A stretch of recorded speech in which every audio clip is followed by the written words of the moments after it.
Hello everybody, this is Terry Jeanette with the Tapping Flamingo. Today's video is all about a throat chakra necklace that somebody has reached out to me to make for them. So I don't really know that much about chakras. I've heard of them, but I haven't really delved into them that much. My daughter is actually a yoga instructor. She probably knows a little bit more about this than I do. But I sort of looked it up a little bit, and when I asked my friend, to explain to me exactly what she was looking for, she said as she's actually been going through some therapy and all, and there was somebody that had talked to her about chakras and mentioned the color blue.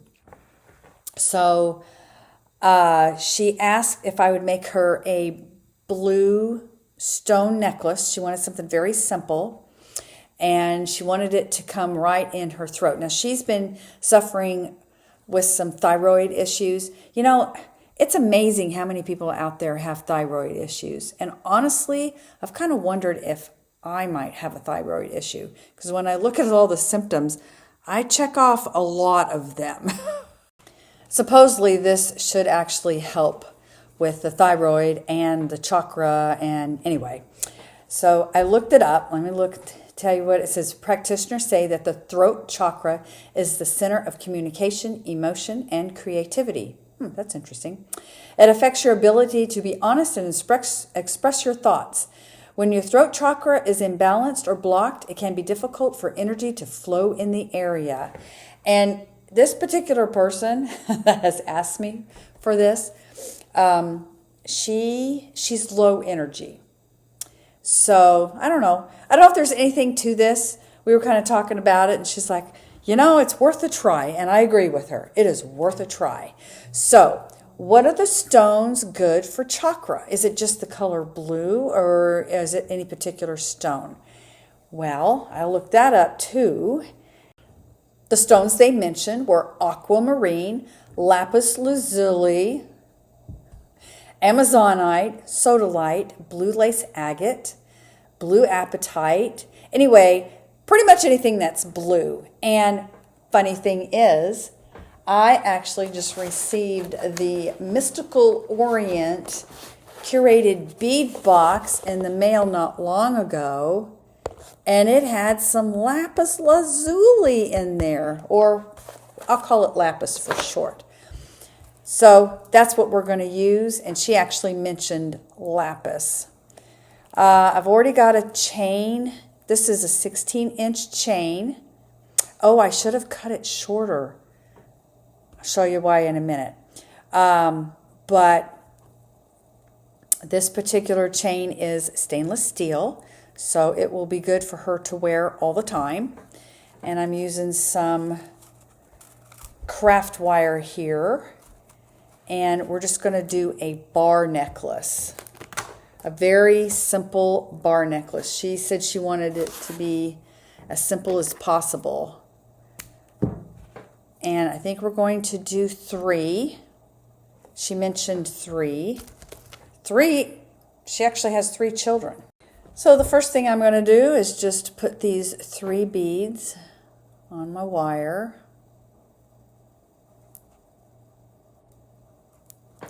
And I'm going to take my round nose pliers, and I'm going to make a little loop. I think I'm going to make another necklace. Before I make the loop, I'm going to go ahead and thread that in there.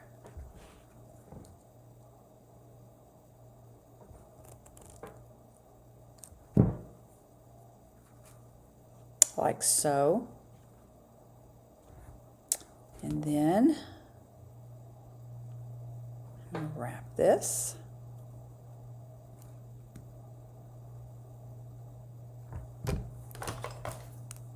Needs to have a skinnier nose to them. That probably work better.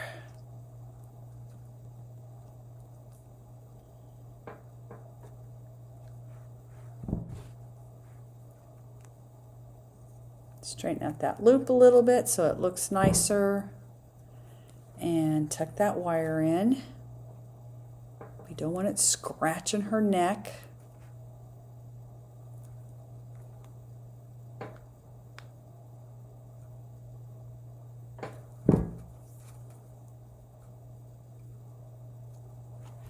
Might need to be tucked in just a little bit more.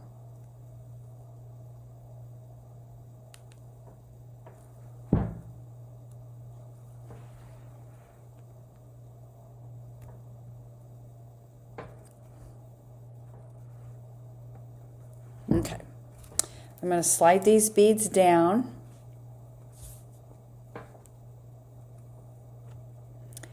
And I'm just going to start my loop.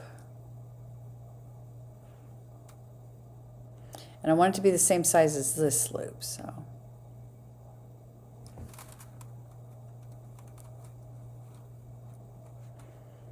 And I'll probably cut to about right here.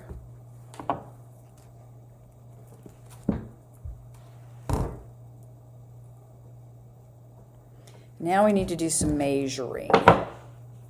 I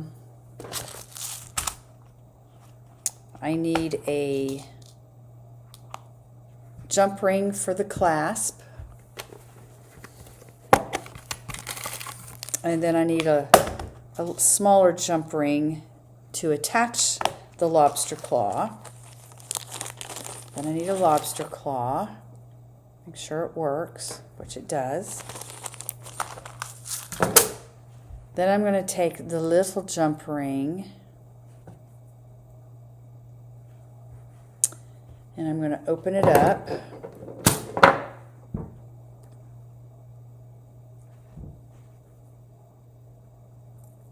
I'm going to have to open this back up, but I'm just going to close it a little bit for now. And we're going to measure this, because that's how big the clasp is going to be, and we need to take that into consideration. We're talking about 3/4 of an inch. So I want however you want this, so I'm going to start at the 3/4 of an inch. We'll do it this way.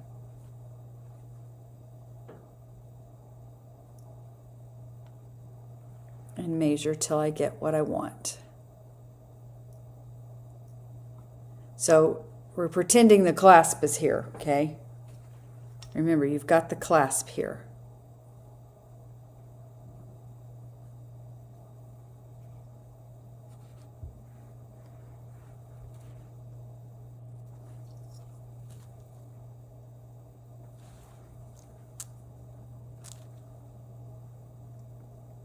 Okay.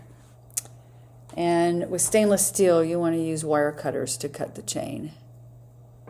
Otherwise, you will nick or dull your other. Okay. And I went a little bit more only because we do have to cut, but she's a very tiny person.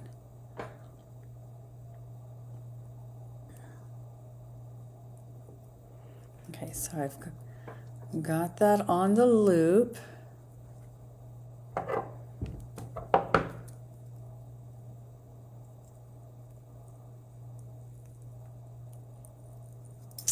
And then we're going to wrap.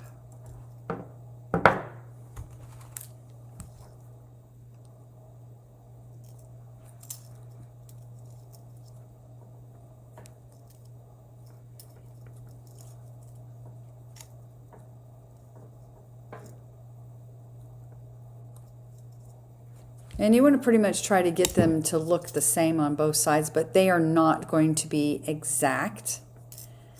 As I've said in some of my other videos before, you are not a machine. So you can't make things look exactly alike. And that's okay.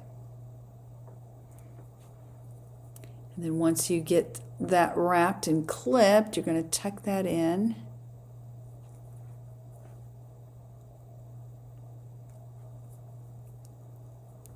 right, and that's going to look really, really nice.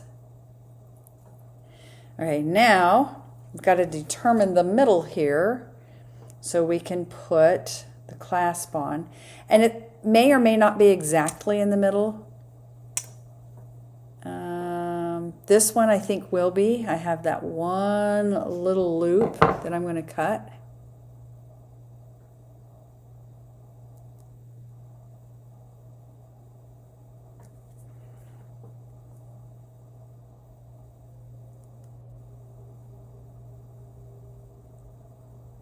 Okay. There we go. Now, if there were two together, you just pick one. It doesn't matter. That's not something they're really going to see.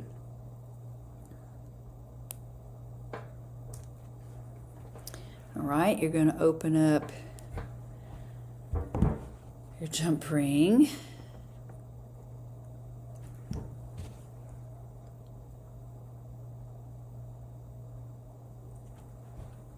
Close it up.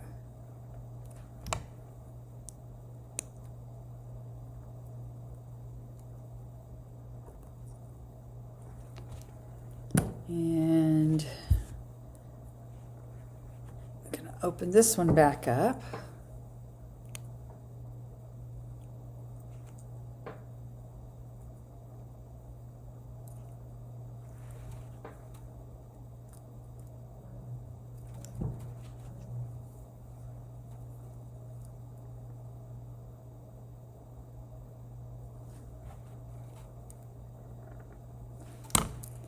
And we're done.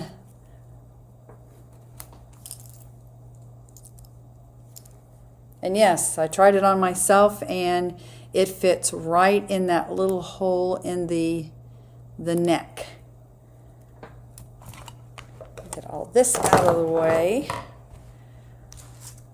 I like the way this turned out, and I think she's going to really like it. I'm going to kind of curve it a little bit, so it's just not straight flat.